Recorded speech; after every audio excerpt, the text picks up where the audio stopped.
example. So this is the peak. Then I fitted with the Gaussian peak fit. Then I get the FWHM of the peak and 2 theta of the peak. So with the help of this FWHM and 2 theta, we can calculate crystalline size of the material using Debye's error formula. D is equal to K lambda divided by beta cos theta, so meter. Then K is a constant and lambda is the copper K alpha radiation, 1.5406 into 10 power minus 10 meter. So by substituting these values, and beta is the FWHM and theta here we can calculate. So by substituting this value in this formula, we get crystalline size. So crystalline size of our material is 42.89 nanometers. And one more thing I have to stress here, in X-ray diffraction analysis gives only crystalline size of the material, not a particle size. Sometimes those who are in beginner levels, some papers showing it's a particle size. So sometimes the beginners may be confused whether it is a crystalline size or particle size. So in XRD data analysis gives only crystalline size, not a particle size. Both are varying, both are different. In particle size means if two more are crystals agglomerated together and which gives a particles. So particles is a bigger than the crystalline size. Okay, then with the help of this crystalline size, we can calculate dislocation density. How many disorders, defects formed in the materials. So that formula is 1 by d square. So this much amount of dislocations, disorders in these materials. Then we can calculate specific surface area with the help of this particle size. That is 6 into 10 power 3 divided by d is the crystalline size and rho is the density of the material. Substituting these values, we get specific surface area of the material. So when you prepare the nanomaterials, mostly nanomaterials discuss about specific surface area. All the nanomaterial have high specific surface area. Then how to calculate? This is the one of the way we can calculate specific surface area of the material. If the specific surface area of the materials increases, it is very good. It's showing different unique properties and it quickly interact with the materials and it change the properties of the materials. We can tune the materials wherever we need. Okay, so with the help of this crystalline size, we can calculate specific surface area of the material. So these are the things about the crystalline size. Then calculation of texture coefficient. This is one of the important properties in X-ray diffraction analysis. Which peaks have a dominant orientation or predominant orientation in the peaks. So here we have many peaks with the different intensities. So which peaks have dominant intensity? We can see, if you see, everyone tells that this is the dominant peak. So definitely this peak has a dominant intensity. So of course it is true, but we have to specify a value of that peak.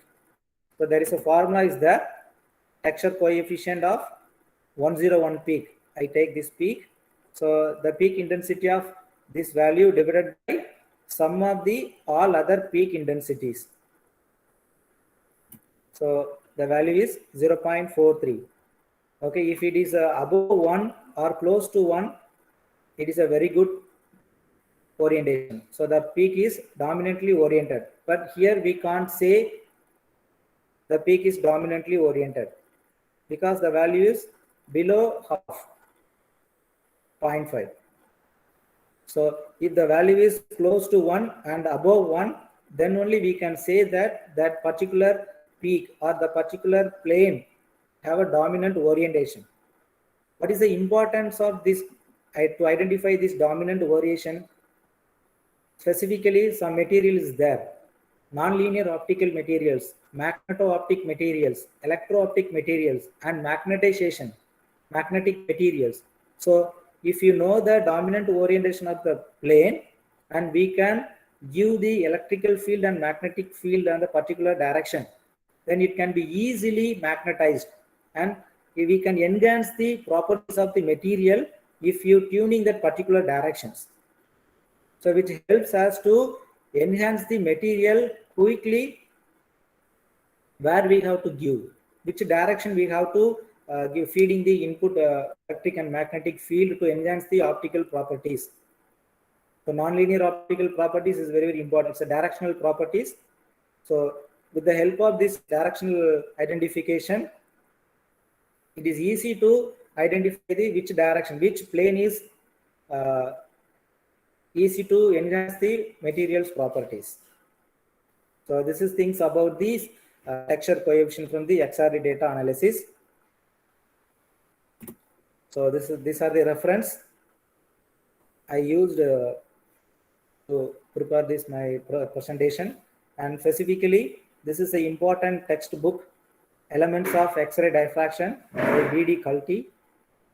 Those who are want to more about the XRD analysis of materials, you can download this book and you can study, which helps you to more knowledge about in X-ray diffractions. Thank you.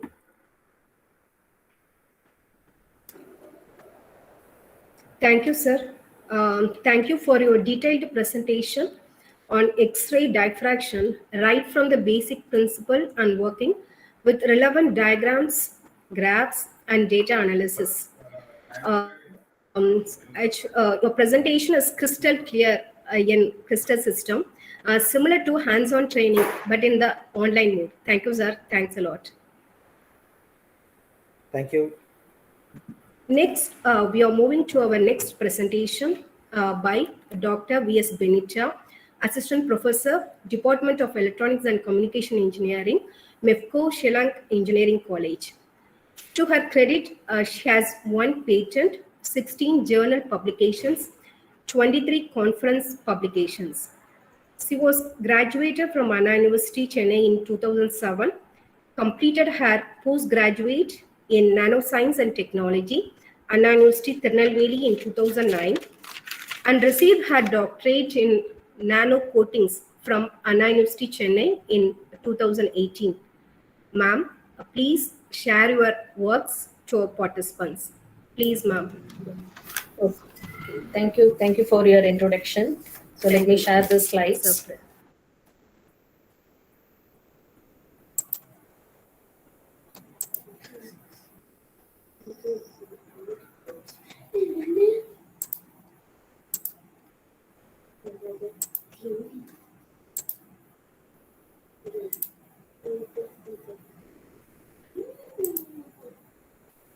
Is it visible? No, ma'am.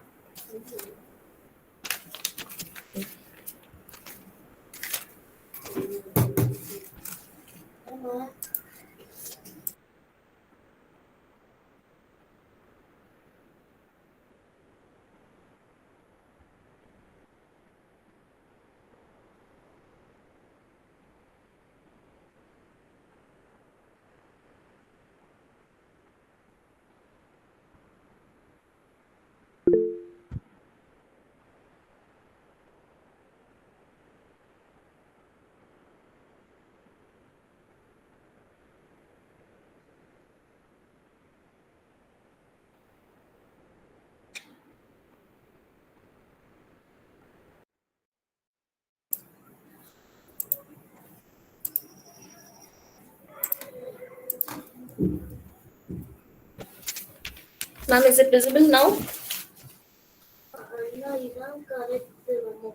It has been sharing. Okay, ma'am. Now it's visible. Okay, fine. Okay, thank you for your introduction and thank you for this opportunity to be here for the participation. Thank you. Thank you for the organizers, especially Dr. Sunil sir. Okay, so now we'll have a small discussion on the atomic force microscope, goniometer, particle size analyzer, and the Fourier transform spectroscopy. So this is an overview of my talk. So where we'll go with atomic force microscopy and what are the possible avenues, how we can do the analysis on the atomic force microscopy.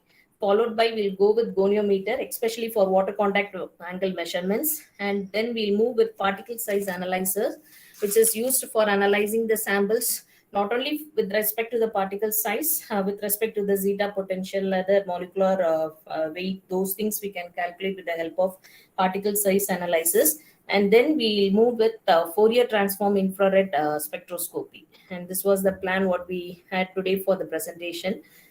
So let me talk with the atomic force microscopy, and whatever the slides we are projecting here, and we have these facilities in our institution also. So all the four characterization tools, of course, it is available in college.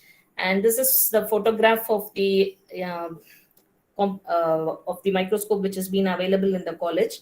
And this it's a make is from Korea, and it is X70 Park systems costing around 35 lakhs.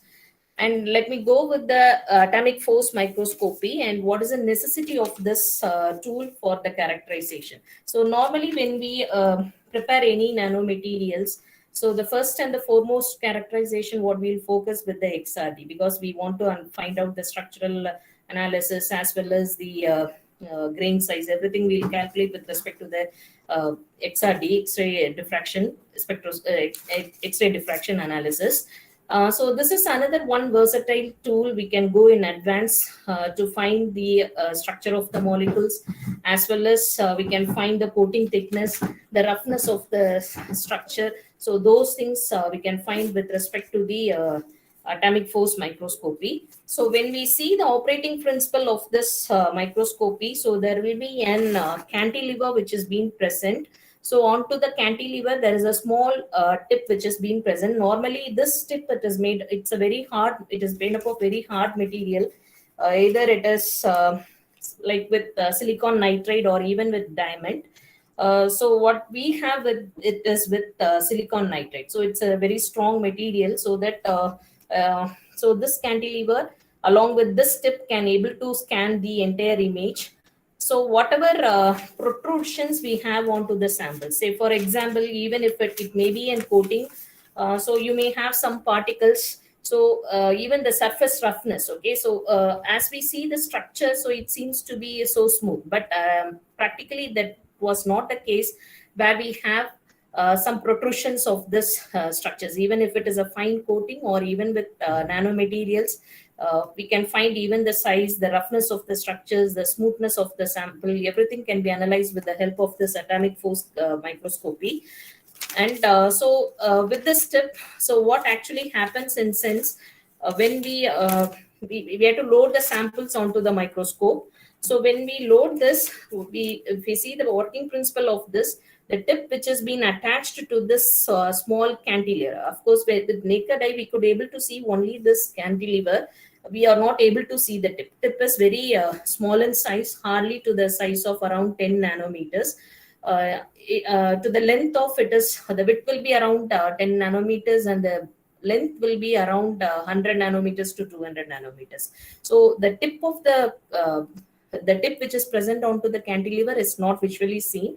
So only the cantilever, it is being seen with the naked eye. So this tip which is being attached with the small cantilever, it will act as the spring. So whenever it just scans over the samples, wherever there is a protrusion, so it will just contract back. So that's how so it will just scan the entire surface, whatever the range we are providing. So the range, even we can provide it in nanometers or in micron meters. So the scanning area, that it is optional to us. So we can do it onto the software. So we can just scan onto this material, and so it will just produce this cantilever as it is bending throughout the surface whenever it detects some protrusions. So this will be again sent back to the laser beam, followed by with this split detector. So thus with the help of the bending of this cantilever, we could able to produce some sort of images. So when we see the operating principle of this atomic force microscope, we have three modes of operation of atomic force microscope. So normally it is defined as contact mode, non-contact mode, and the tapping mode. In case of contact mode, the tip will be in contact with the surface, whatever it is being scanned. So in non-contact mode, when we see, so the tip, it won't be in contact with the surface. So rather there will be a small spacing between the tip as well as onto the substrate. So it is not in touch with the contact. And in case of tapping modes, so then and there it will just tap onto the substrate, and that's how it produces the image. So when we see with respect to STM or other techniques, so in STM, when you see this in STM, we can analyze only the conducting samples. But in one of the advantage of this atomic force microscope is that we can go with either conducting sample or with non-conducting samples. So those can be analyzed with the help of this atomic force microscopy. And normally in institutions, they'll prefer with non-contact mode of analysis, because so there won't be any damage to the sample. So, but in case of contact mode, of course, we can get very good scans with high scan speeds with high resolution. We can get the images. But in case of non-contact mode, so resolution will be little lagging, but there is no damage to the sample. So because the reason is why we are going in this type of mode is, so if it is like metal or other hard substrate, it may be good. But when we go with biological samples, so the damage to the cells or the tissues, it should not happen. So in such cases, they will go with non-contact mode. And tapping mode is also preferably, it is being used, so which will also provide a high resolutions with the minimal damage to the sample. So these are with respect to the modes of operations. And when we see the advantage of this atomic force microscopy, so in all the places we can use it all for all this type of samples, especially when we want to study some surface profilometry, we can go with this atomic force microscopy, which can be the material may be a polymer or even maybe a ceramics, it may be a composite, glass, or even biological samples we can test with this help of this atomic force microscopy. But in case of SEM analysis, scanning electron microscope, we really lag with some analysis for polymers, because when polymers are being kept inside, actually the burning of polymers occurs when we use high electron volt for the scanning purpose. So, but that doesn't happens with respect to the atomic force microscope. And with respect to other applications, like even in semiconductor industries, then thin film coatings, for energy storage application, even for supercapacitor applications. So to study the structure of pores for those applications, they are being using this atomic force microscopy technologies. And and this is a very good image. Actually, this is the camera view of the tip which is being scanning onto the surface. So this part, this region, that is the yellow and this brown shade, it is with the substrate, and we have been captured with the tip. So this tip is actually scanning the samples. So here this is the image which shows a coated sample. The one part is coated and the other is uncoated. So we could able to capture this in between region, that is interfacial region. Thereby we can even find the coating thickness of the sample. So that is also possible with the help of this atomic force microscopy. The only thing we need to do over here is we have to exactly capture that interfacing region, because those interfacing regions, they will be in micron levels. So see, as I said, the provisions are there with nanometers as well as with micron meters. So exactly we need to capture those things. So that's only task, challenging thing over here. And this is one of the AFM analysis which is being done for an nanomaterial, that is calcium fluoride nanomaterial, which is actually it is used for an dental applications. And the results, whatever I'm projecting here, they are our own results. This is for the calcium fluoride nanoparticle, which are being used for dental caries applications. So these particles from this AFM analysis, and this is the 3D image of this calcium fluoride nanoparticles. And from the 2D analysis, we can come to some conclusions, like what is the particle size which are being present on the sample. So even with Exati, we can go for this analysis. With SEM, it is possible. FESEM, it is possible. But one major advantage we have over here is like either with the profilometry we can see it, but that is not even possible with SEM. So the entire region, wherever it is required, we can make some line profile analysis. Thereby we can make we can study the structure of the nanoparticles as well as the size of the nanoparticles. So here when we see, we have two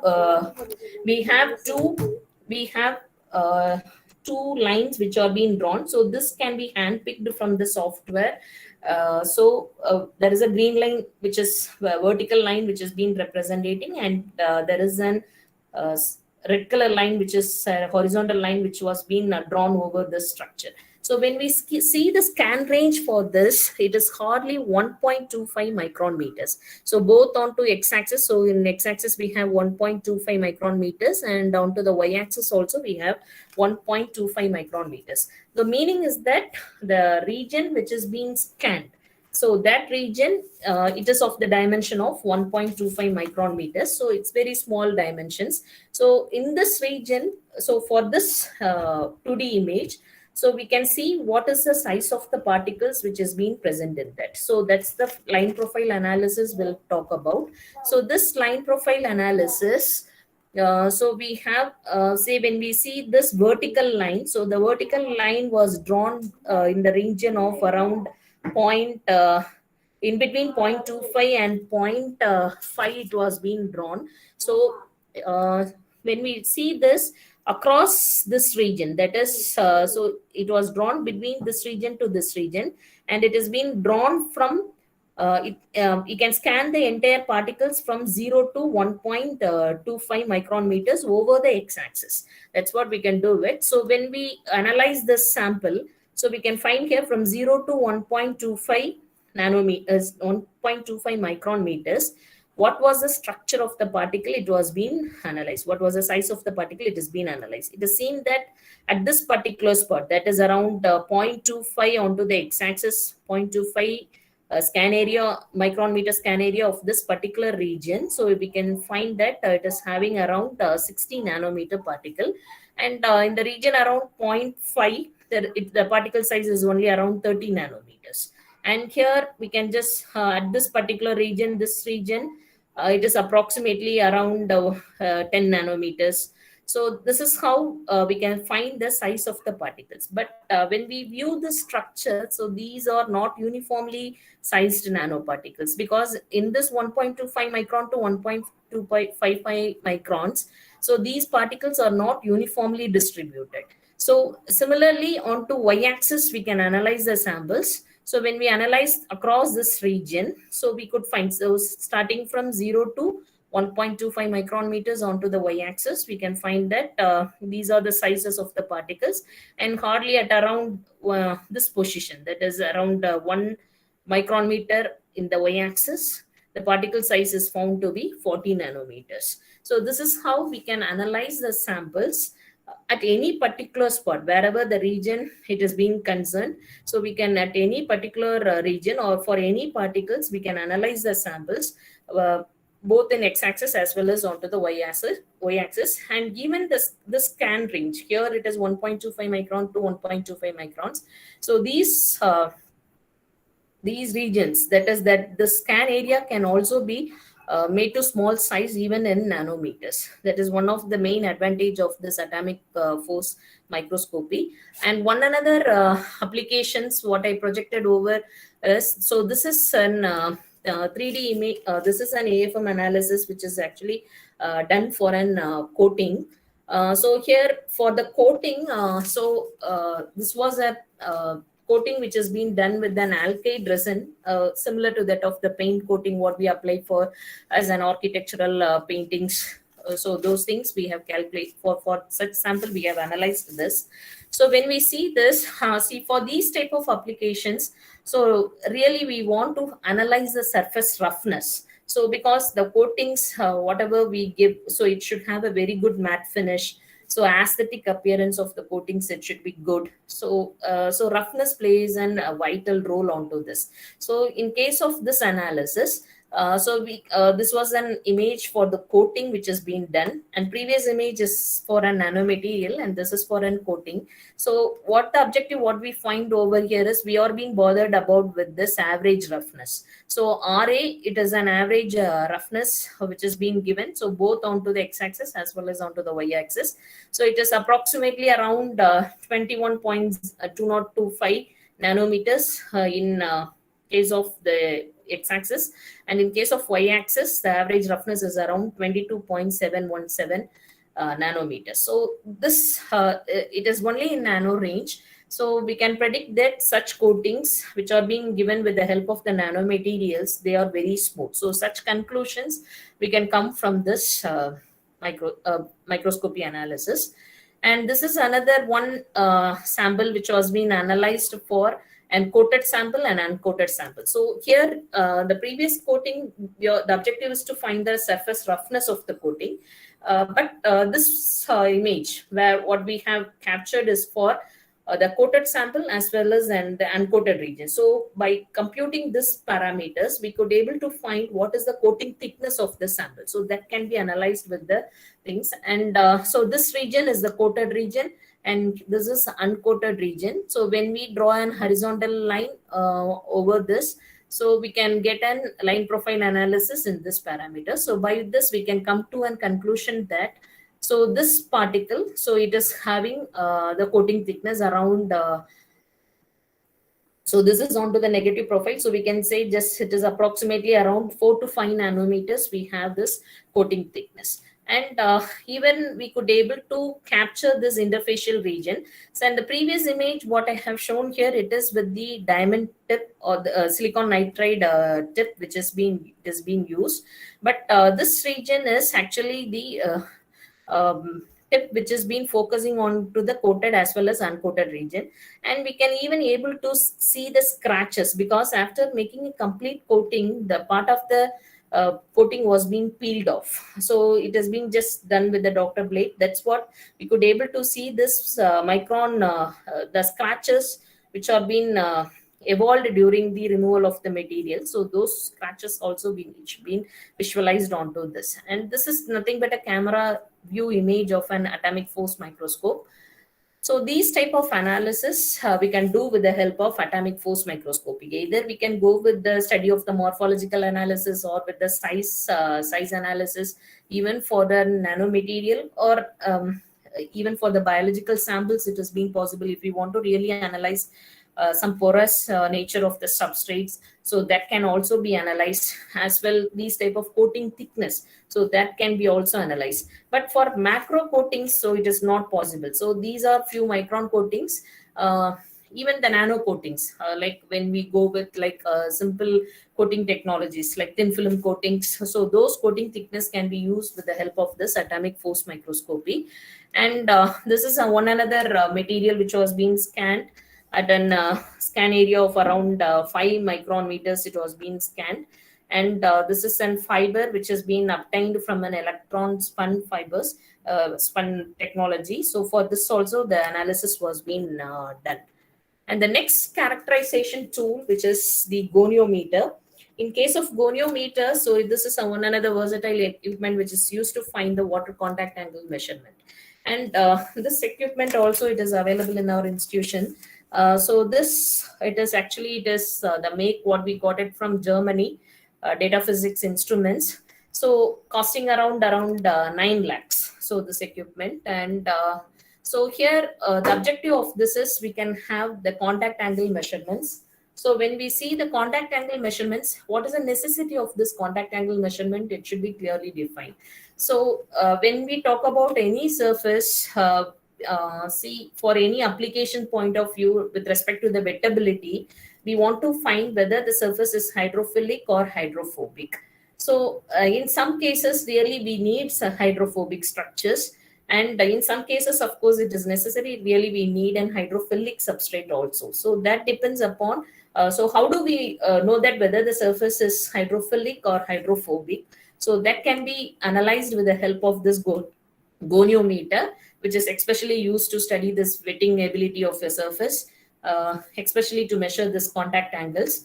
So we'll just classify this material, any surface, to be hydrophilic or hydrophobic, or we'll even define with super hydrophobic surfaces. So when we go with hydrophilic substrates, so hydrophilic, so when the contact angle between the surface and whatever the water or any other liquid, maybe isopropanol, whatever it is. So if we go with that material, if the contact angle, if it is below 90 degree, we call that as hydrophilic substrates. And if the contact angle is between 90 to 150 degrees, so we'll call that substrate as hydrophobic substrates.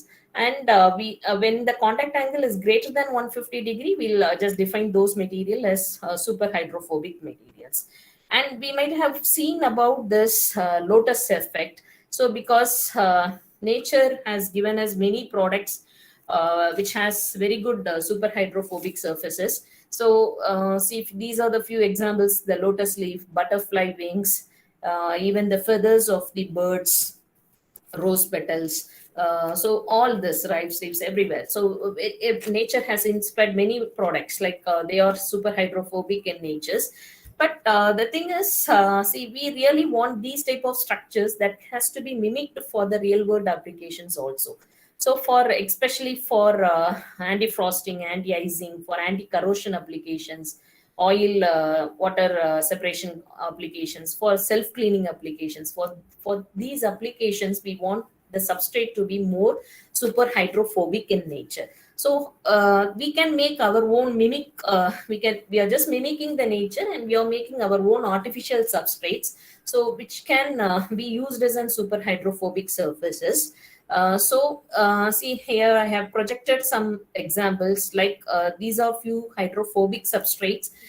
Really, like these are water resistant textiles. So not only water resistant, even there are textile materials which are resistant to coffee stains or tea stains. For so those applications also, what super hydrophobic structures are being used. Similarly, for having glasses. So glasses where the water particles during the rainy seasons, this is not only applicable for the optical glasses what we are wearing. Apart from this, the glasses which are being used for the buildings. So for that also, these glasses, these concept is applicable. So we can make glasses where during the rainy seasons, even if the water droplets hits onto the glasses, they just roll off. So rolling off, it doesn't roll off alone. It will take the dust particles along with that. So that's only one of the peculiar aspect of these type of substrates. And here another one, the paint which is being made, it is hydrophobic in nature, so that no dust particles or the water droplets, they are not sticking onto the substrate. So for such applications, we really want to make super hydrophobic surfaces. How do we make this? So obviously we have to incorporate some low surface energy materials into that, especially like stearate materials. Stearate are very good materials. So these materials, when we incorporate inside, so these material has a property of having an no wetting agent. So when we they are not wetting agents. So when without any wetting agents, we'll have a hydrophobic structures, and with addition of the wetting agents, we'll have an we'll have this wetting ability. So depending upon the material what we are incorporating inside, we can make the substrate to be an wetting substrate, or it may not be an wetting substrate. So those things we can make by ourselves. So after making these substrates, so we can see an comparison over here. So when the contact angle is completely zero, the material is said to be spreading. And when we say that contact angle is less than 90 degree, it is good wetting. So see, wetting, those applications we need when we really go with some paint applications. So paint, it has to address two properties. In some cases, some paints really, when it has been coated, some dust particles or any stains, it has been falling onto the paint. We are just rubbing the paint, and it should not stick onto the substrate. So that is also necessity. That's a necessary of a paint. But at the same time, so for such application, it needs to be hydrophobic. But at the same time, when we just brush paint the components onto the substrate, so it has to spread to a large area. So once if it is able to spread to a large area, so what we can come to a conclusion is that the amount of paint which is being utilized for covering the substrate, so that it is going to be less. So if you have some hydrophilic material, if it is being coated onto a substrate, so it will obviously have a very good spreading rate. So once if it has a very good spreading rate, the consumption of the material to cover that entire substrate is going to be less. So that's a point we need to come to a conclusion. So depending upon the application, whether we want hydrophilic or hydrophobic, whatever it is, so it can be prepared. So that's why we can make some measurements with the help of the goniometer. And next comes this goniometer, how the analysis was being done. And in goniometer, so as I have shown the figure, this is a goniometer. So the fluid which has to be dispersed, it should be filled down to this fringe, and it is computer controlled. Okay, manually we are not doing anything. We'll just load the liquid. That's our job, and we have to do everything onto the software, like how much microliters of fluid you are going to put onto the substrate. The substrate should be placed onto this side. So, and the liquid droplet, and the amount size of the fluid or the quantity of the fluid what needs to be fall onto the substrate, it should be defined onto the software. So that's through this computer controlled syringe, the liquid, it just passes onto the substrate which is being placed at this part. So we can see the various stages of how does the liquid actually falls from the syringe.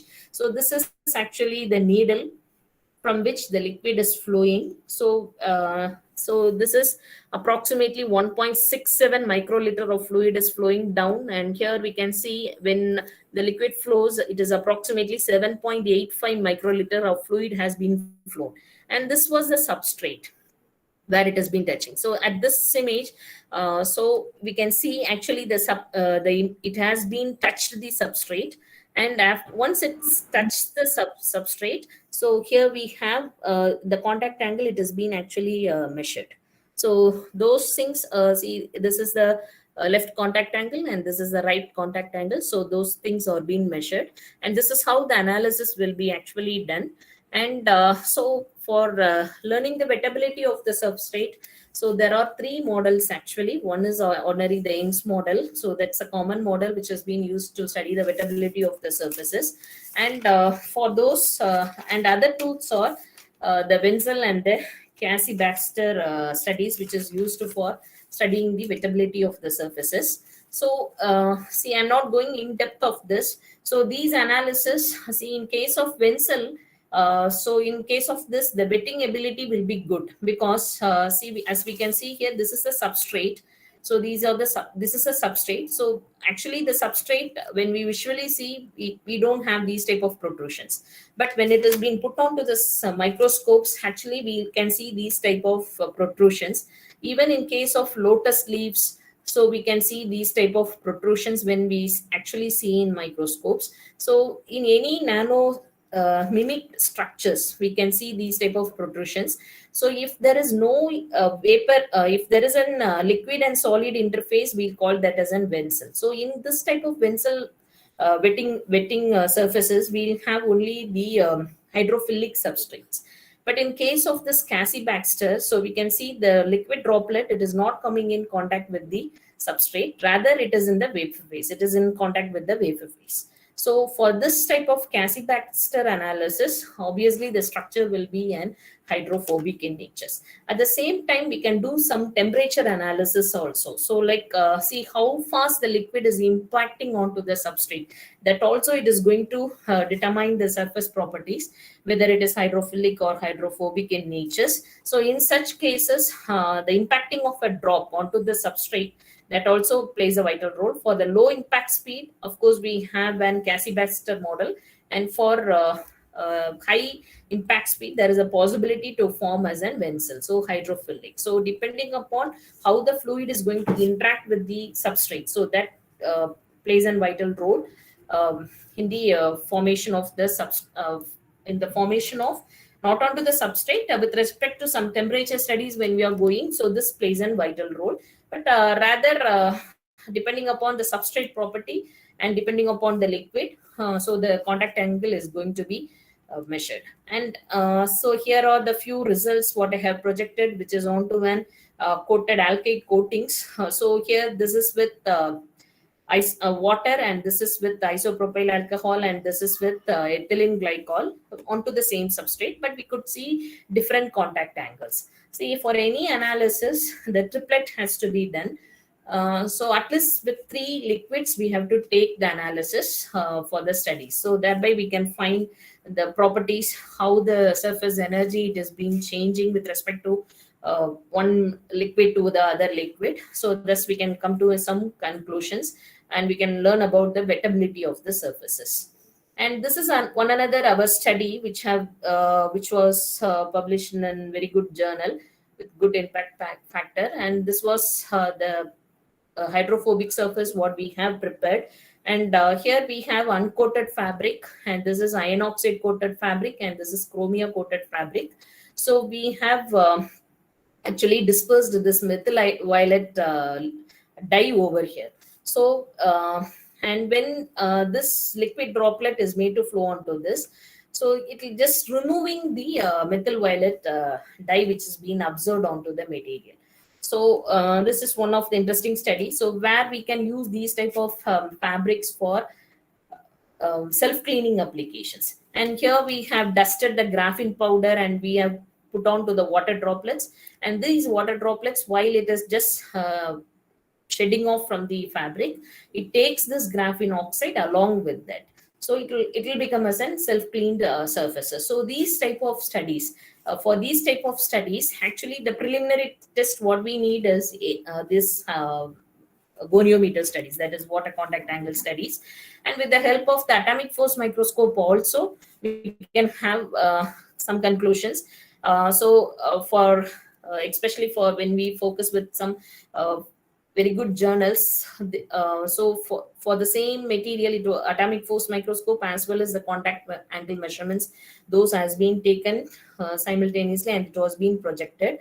And this how we can make our own self-clean surfaces for better applications. So for these applications also, the goniometer it's a versatile tool that can be used for the measurements. And the next characterization tool what I have focused over here is the particle size analyzers.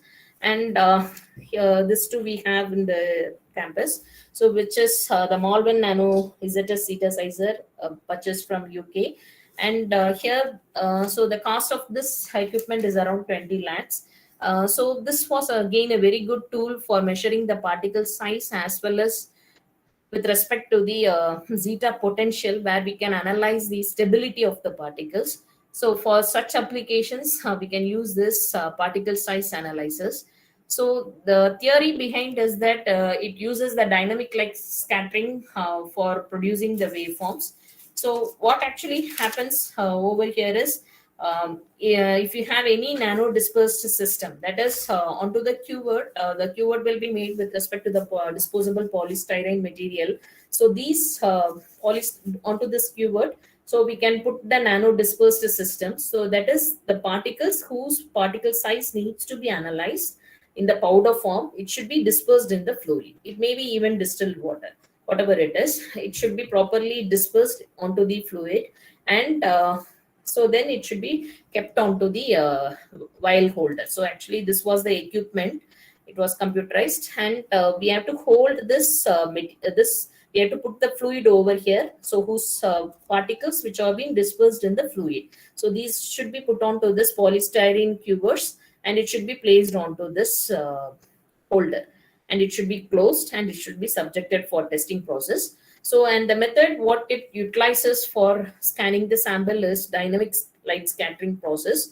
So in this case, the whatever the nano dispersed system we have, okay, so that it should be kept in the path of this optical path of this laser. So here we have the sample module. So it's a cuvette with the sample, and the laser light source, it is being made to interact with this samples. So once the laser it has been hitting, it has been scattered, and it is just hitting onto the substrate, and the Brownian motion which takes place in the particles, and this scattered light which is coming out of the sample, it is being captured with the help of this detector.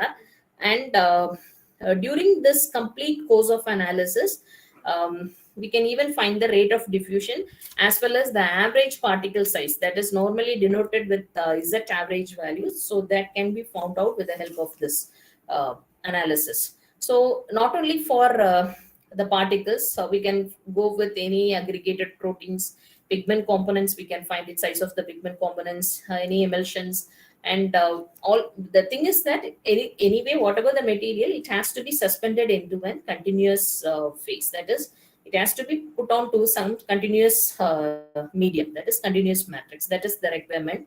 And so these are the results what will be projected out of this equipment. And I have given the two studies with this. One is with the size distribution of the particles, and other is the zeta potential distribution. And so here when we see, of course, we have two peaks. So one peak, it's showing the value of around 687.7, and other is showing around something in thousands, like 4,304 nanometers. So that was the size. In x-axis we have the size in nanometers, and here we have the intensities. See, and the expected curve is, it should be a very narrow peak so that we can define that particle is highly monodispersed. And so this particle is not monodispersed, it is polydispersed, because we could see the distribution from 100 nanometers to around something around 9,000 nanometers. So it is completely polydispersed structures. But expectation for any applications when we take nanomaterials, it has to be in monodispersed state. So that is well and good. So for that, we have to go with very good chemical synthesis, very controlled environment. We have to do the experiments. We can get nice structures, and this is how the interpretations will be done. And even we can get the histogram graphs of this out of the equipment. So the provision is there for that also. And with respect to the stability of the structures, what we are finding. So because when we go with nanotechnology, the stability of the structure is very important, because most of the materials, when at nano level, when it is exposed to atmosphere, it becomes as an oxidized material. So there is more provision for agglomerations. So that has to, the stability studies can be done also with the zeta sizer for stability studies. So zeta potential value will be mentioned, and here the zeta potential value is around minus 19.1. And we can see, so this will be in millivolts, and this is a characterization. So when we have maximum agglomeration as well as the precipitation of the particles, it will be around 0 to plus 3 millivolt. And with excellent good stability, the value should be around minus 81 to minus 100. And moderately, even if it has a very good stability, it is from minus 31 to minus 40. So when we get some values which is relevant to which is just around minus 30 millivolt, we can predict that it's a very good excellent stable material. And for studying this analysis for the zeta potential, this is the keyword that has to be used. Using the syringe, the liquid has to be flowed, it has to be filled onto this. And with this vial, we have to do the zeta potential analysis. And these are the vials which are being used for studying the particle size. And this is the vial which is used for studying the zeta potential. And so this is what I have defined. So even we can go with some histographic analysis. So here we can, this image is good, right? So like we have the most of the particle, it has been lying in the range of, that is around 95% of the particles. See, whatever we are loading, it will be taken as 100%. Out of 100, 95% of the particle, it has been lying in the range of around 50 nanometers. But this was not so good because we have a wide distribution of the particles. They are not monodispersed. So as I said, monodispersity is very good, a very essential thing, because when we go with chemical synthesis, all the nuclei which has been formed, it should be at the same time, unique time. So that is very important. Only then we can get monodispersed particles. So these type of analysis, we can go with the particle size analyzer. And the last one is the Fourier transform infrared spectroscopy. And this is also an very good equipment which was being used for studying the unknown chemical. If you have any unknown chemical structures, that can be easily studied with the help of this Fourier transform infrared spectroscopy. And this equipment is costing around 7 lakhs, which was been obtained from Germany. The make was with Bruker Optics. This is a very good equipment. When we prepare any new materials, or what we get it from even a plant material, whatever it is, we doesn't know what is actually present in those materials. So for such type of analysis, we can go with identifying the chemicals, whether it is organic or inorganic, that doesn't matter. So we can just find it out with the help of an Fourier transform infrared spectroscopy. And when we see the working of this one, so in the center, as we can see here in the center, this FTR spectrometer, we have an interferometer. So during the measurement, what happens in this IR beam, it will enter into this enters into this interferometer. It will just, the IR beam, whatever it has been, infrared beam which is being passed, it will enter into this interferometer, and it will be directed to this beam splitter. So as the name says, this beam splitter will split the beam into two, and one will be passing to the fixed mirror and other will be passing to the moving mirror. So after this, these rays which are being passed on to this fixed mirror and which are being passed on to this movable mirror, so that will be again rebacked and it will be combined and it will be sent on to the sample. So it will just hit onto this sample, and so then spectral information of those samples will be analyzed, and followed by it has been obtained by the detector, and it can be visualized. So for this FTR analysis, the two things it needs to be done. So the first one, it should be analyzed with the raw sample. So without keeping the samples, we have to analyze the FTR, or we have to work out on with this FTR sample collection, and then we have to keep our sample and we have to make the correction. So after this, so this is our reference image, and this is the image what we got for the sample, and these are being combined. The combination is with respect to the obtained sample for this obtained result for the sample divided by the raw sample. So that will give the spectrum. So when we see the spectrum, it will be in the it's a graph, it's a plot between the wave number and the transmission. Even for absorption, we can get the graph, that is wave number, which is for the absorption also we can get it. So this is how we'll get the graph.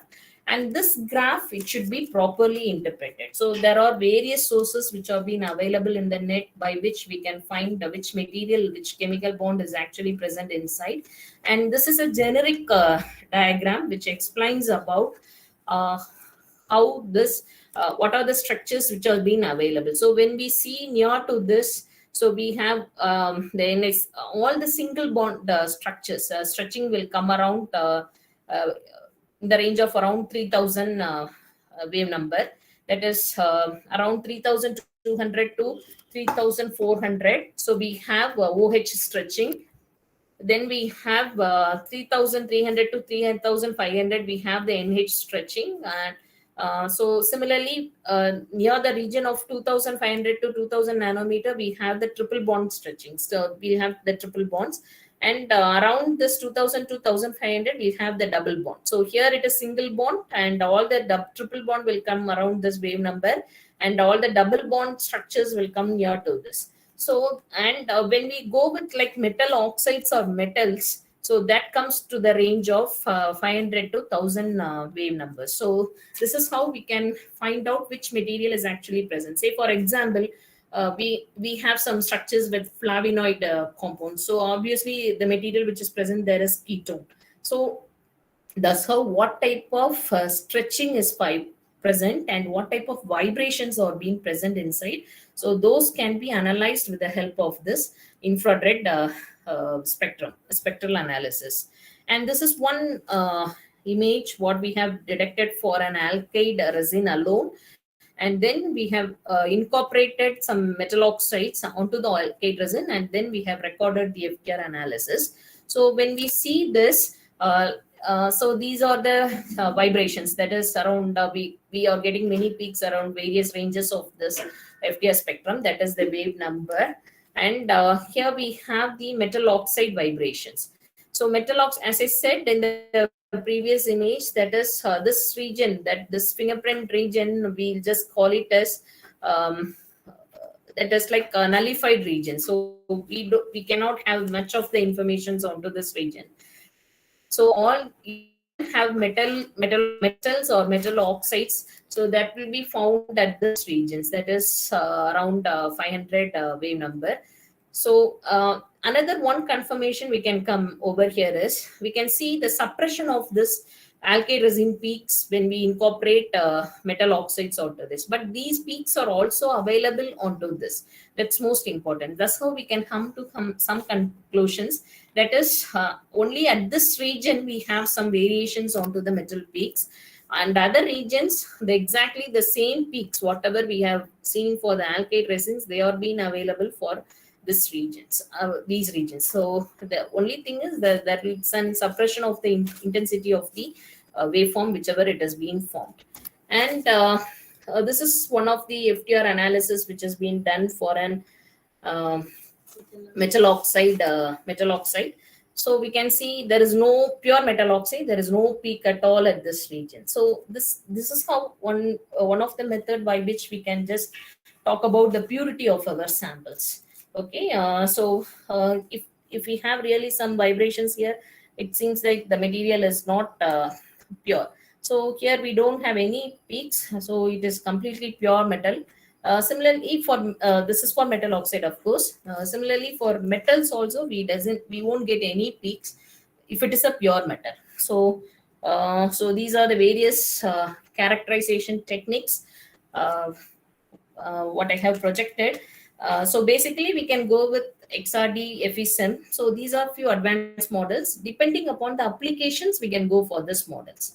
So that is well and enough. So if needed, so see, when a material is being characterized, all this is not necessary. But depending upon the application, when we really go with some coating applications, so those things, if you want to really find some thin film analysis, we can go with the AFM. So depending upon the requirement, we can choose our own characterization tools and we can go for this analysis.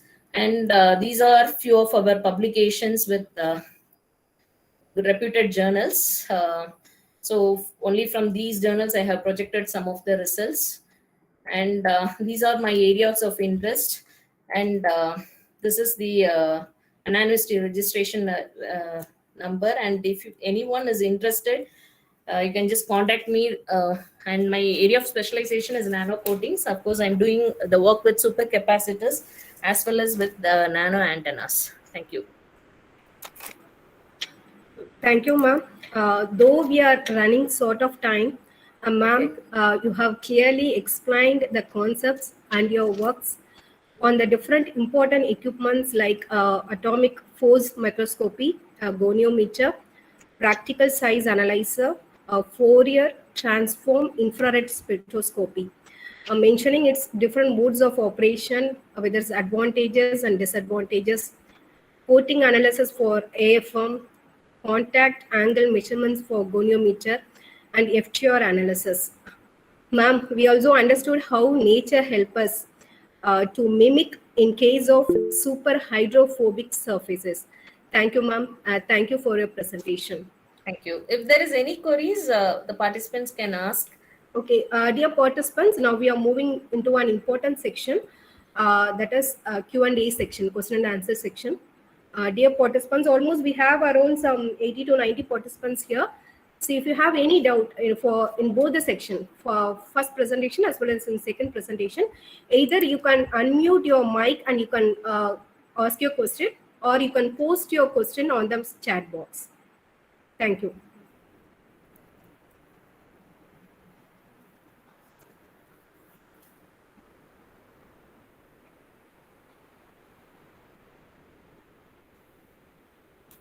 Is there anybody with any clarification? Please, participants. So please, if there is any queries, kindly ask. So sir and ma'am is here to help you. Hello, good evening, ma'am. Good evening, sir. Ma'am, my name is Amit Tiwari. I am from Suresh Kianwar University, Jaipur. Okay, sir. Okay, fine. Ma'am, it's very wonderful presentation and it's very helpful for me because I am working in the area of composite material. Okay, sir. Okay. Okay, as I am also a PhD scholar, and currently Yes, sir. I'm just working on a lightweight material for the working in the field of to reducing the corrosion for by coating Yes, sir. of the material, ma'am. What type of coatings you're going with? Ma'am, PV coating and CVT coating. There are the two type of coatings I'm generally prefer. So right now I'm not doing my practical work. So it's my Okay, fine. I just want to know that in any problem if I will face, then I will contact to you regarding the coating for reducing the corrosion purpose, ma'am. Yeah, for sure, material. sir. You can contact me. I have given my phone number onto the chat box. You can just note down that. And if there is any queries, you just contact me. Because I did my PhD on nano coatings. Okay, ma'am. But Okay. it was with alkyd coatings. So that was fine. That's why And it's I very really have around 6 to 7 publications in coatings. I can help you, I think so. So if you have any doubts, you just contact me, sir. yeah, that's why ma'am, I'm asking the question regarding this because I know that your area is nano coating, so that's why I'm very excited to see your work with the help of publications. Okay, sir. Ma'am, Yes, sir. ma'am, we have Yes, sir. one more question from Arjun Barwal, and he's having a Yes. doubt whether AFM can be done in vacuum. No, no, no. AFM is not done in vacuum. It is not done in vacuum. Simply, I have shown you the image. You can just hold the samples. So vacuum is not at all necessary for the AFM analysis. Hope Arjun, you got the answer. Thank you, ma'am. Thank you. So need some of the books. See, books Yeah. 11. So this is there are a few books that are available. Especially when you go with these type of studies, you have to follow the ASTM standards. So there are many ASTM standards. So whatever the characterization, even I have projected with goniometer, so coating analysis, everything. So we have followed. As I have done my work with the paint applications. I have gone with the paint testing manuals. So all the ASTM standards, they are being provided. So what are the possible characterization, what you can do it, so you can go with that material. So if anyone is interested, so let me give the books to the coordinator. I'll ask him to share the books. So where you have all the ASTM standards. Any other queries? Participants, any other queries? Okay, hope we can conclude. Ma'am, thank you, ma'am. Thank you for answering the thank you. queries of our participants. Thank you, ma'am. Excuse me, ma'am. Thank you. Thank you. Okay, I think we yes, have sir. one more. Okay, can you, sir? Ma'am, yes, it is requested. Requested to you, please, ma'am, send both the PPT to all the participant email ID, ma'am, for just for reviewing purpose, ma'am. Sure, sir. At the end Okay, of sir. the third Okay. day, we'll be Sure. sending the I'll pass on to the coordinators and let them do it, sir. I'll Sure. just give the Thank you, PPT. ma'am. No problem. Thank you so much, ma'am. Thank you. Okay. Thank you. Thank you. Thank you, ma'am. Now I would like to call Mr. Manikandan, Assistant Professor, Department of Mechanical Engineering, to deliver vote of thanks. Please, sir. Good evening, everyone. Thanks for the opportunity to deliver the vote of thanks in this event. First of all, I would consider it is a great opportunity to thank our Honorable Chairman, Dr. D. Peter Jessigas, and Vice Chairman, Engineer Praveen Jessigas, for providing us this wonderful opportunity. Next, I would like to thank our chief guest, Dr. R. Vettumperumal and Dr. V.S. Menika, for enlightening us with their knowledge and visual and the valuable points and the wonderful presentation, but a crystal clear presentation from them. Next, I would like to thank our principal, Dr. A. Benham, for the presidential address. Next, I would like to thank our director and manager for the support for this program. Next, I would like to thank our director of research, Dr. J. Sunil, the convener for this program. Then next, I would like to thank the coordinators for the program's heads and faculties from all the departments, especially for the Renu ma'am to accompany this program. Also thank one and all participated in the workshop. Thank you. Thank you, sir. Dear participants, we are concluding the first day section of 3 days virtual workshop. Please join us tomorrow at Google Meet at 7 p.m. for presentation in the emerging topics like optical microscopy, UV visible spectroscopy, TEM, etc. from 3 more eminent speakers. Thank you participants for your active participation. See you all tomorrow. Thank you.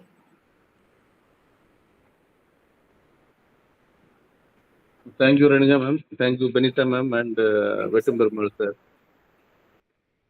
Thank you, sir. Thank you.